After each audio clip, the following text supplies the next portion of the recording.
Block रो Bahujan Samaj party सभापति विशंबर नायक कहते। तो आज आप आखिरे देखिथे काशीपुर ब्लॉक रे आज हाट कैंपेन आमर होता।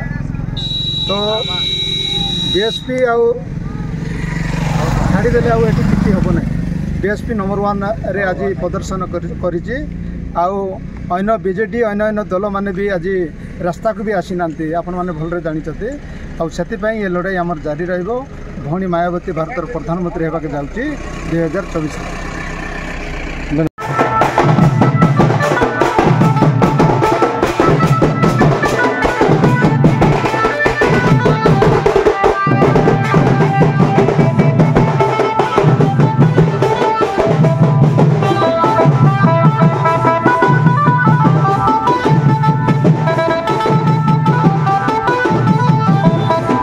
मोना सरोज कुमार नायक बहुजन समाज पार्टी कर्मकर्ता एवं आम चलित 2024 साधारण निर्वाचन में कोरापुट लोकसभा आम 7टा विधानसभा और कोरापुट लोकसभा को लड़ुचु।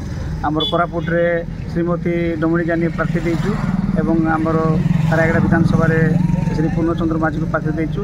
एवं आप जानते देश में विशेषकर एसटी एससी ओबीसी माइनॉरिटी उपर अत्याचार बढ़ी चली एवं देश में बेरोजगार बढ़ी चली ताकू बेस करके आम बहुजन समाज लड़ाई। धन्यवाद।